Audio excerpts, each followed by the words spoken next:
Shalom from Yerushalayim. I'm Eli Schlanger, and in honor of Parashat Bilam, I would like to share a Dvar Torah about the Tzidkat HaTzadik's philosophy on Chutzpah.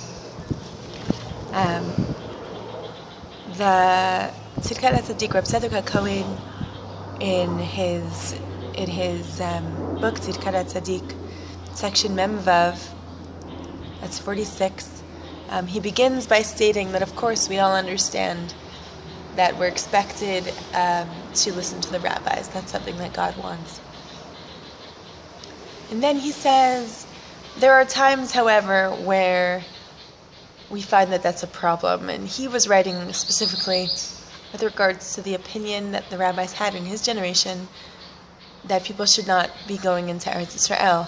And so regarding this particular mitzvah of going into Eretz Yisrael and the mitzvah of his rabbis of his generation to not go into Eretz Yisrael, he relates back to the Ma'apilim, where they were told, while it's true that the Jewish people will be entering into Israel, now that God has decreed, since the spies encounter that you're not to go into Eretz Yisrael, at least not for 40 years,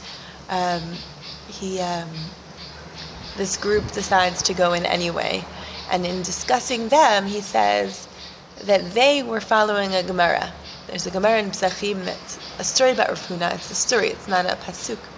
But Rav Huna says he was a guest at someone's house, and the story is told that he was doing all sorts of things that the host asked him to do. And he explained to a student, Kol asher yamar lecha ba'al habayit, aseh chutz mitzeh. This is, if you want to look it up in Pesachim Pei Vav Amud Bet. Anything the Baal Habayit asks you to do, you should do, except for leave. A host has no right to ask a guest to leave. And what the Tzidkat HaTzadik, Reb Tzadok, is doing is he's using this as a parable, and he says that we are all guests in God's home in the world.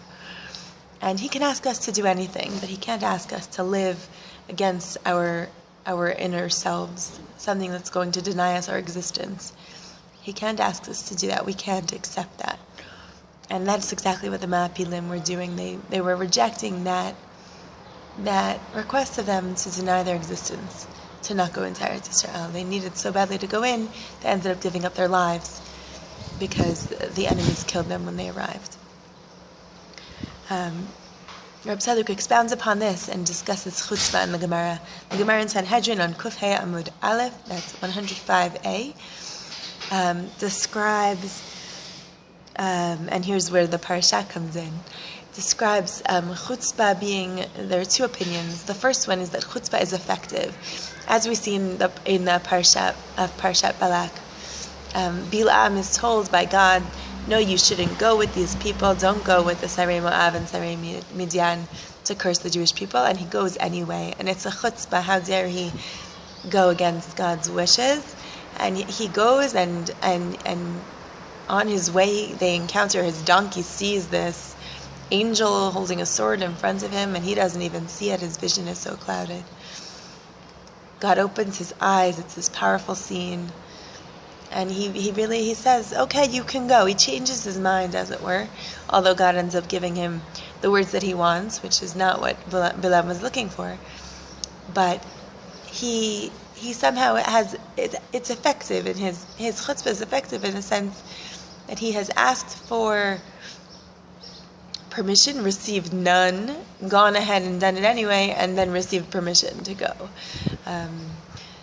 Right, it's interesting that God ends up doing whatever he wants in the end anyway. That's how the world is. But there's a power to chutzpah. It's effective.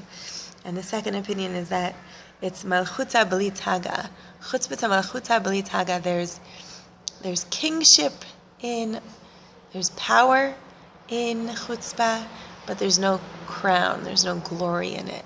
And it strikes me on a very simple level, as though it were, a child in the classroom who's the mouth, the one who's always chutzpah dik to the teacher, and this person has a power in the classroom without actually having any authority. There's no glory in that power, but they do have a power sort of undermining authority. But Reb Tzadok wants to take this to a more Kabbalistic level, And he says in the footsteps leading up to the Messiah, Bilam saw that in the footsteps leading up to the Messiah, the concept of chutzpah is more dominant, more important. And he saw malchut without keter. He saw on the sfirot of the divine emanations, we have different levels. The lowest level is malchut, that's kingship. And the highest level is the crown, is keter. And he's saying here we have keter, we have the will of Israel and their power and their authority without the crown of God, without the will of God above that authority. And that's actually in line with something we see in the Gemara in Sota. Reb Tzadok brings up a Mishnah that's on Sota Memtet Amud Bet, where it's describing all of the things that will happen during the footsteps leading up to the Mashiach. And one of the things is Be'ikvata D'Mashicha Chutzpah Yisgeh. Right? Chutzpah will reign, and the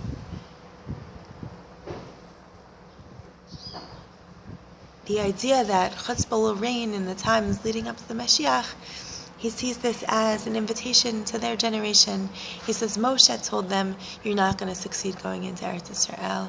But he said, Vihi lo titzlach. And Vihi, said Reb Tzadok, traditionally always means, perhaps not here, but another place, yes. Vihi lo titzlach, but another time, you will succeed going into Israel. And he says, Vihi, what is that other time? It's now. And Reb Tzadok asks his generation to go into Eretz Yisrael at that time. And in fact, history proves him right. It was the time to go into Eretz Yisrael, and unfortunately, the Jews that stayed behind mostly perished in the Holocaust. Reb Tzadok also has, sort of in a similar vein, a statement about Bilam in Samech Vav of Tzidkat Tzadik, where he says that Bilam saw this as the right path for him. This was Yashar for Bilam, and really, Reb Tzadok is following in a long tradition of Hasidim, starting from the Choza, perhaps, certainly Rebbe from Shischa, onto the Ishbitzer, and here you have Reb Tzadok and this long line of Hasidim who see autonomy as very central to their thought. We make our own decisions. We're gifted by God to make our own decisions, but not only that, but to understand what is right and what is God's will, Ratzon Hashem. It's really at the core of that question. We always live with questions of what we're supposed to do, and we have within ourselves the ability to determine what we need to do. I encountered a woman last week who we actually bonded because we both spent a lot of our childhood dancing, and then around the time of our bat mitzvahs, we both gave it up. And while I continued to sort of grieve my loss, and she developed an eating disorder in high school and has since recovered from that and is now becoming a dance therapist.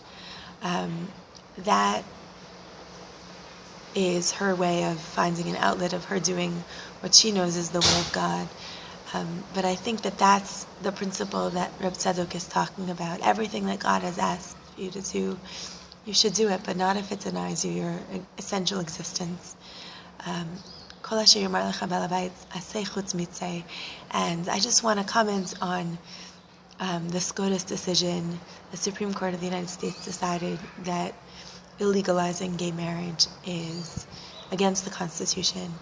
And I'm not in America anymore, but I do think that people who are struggling with this decision, who are struggling perhaps knowing somebody who is in the Orthodox community and gay, and either in a relationship or looking to be in a relationship, I think that this principle of Reb Tzadok can really be a guiding feature to us in understanding this.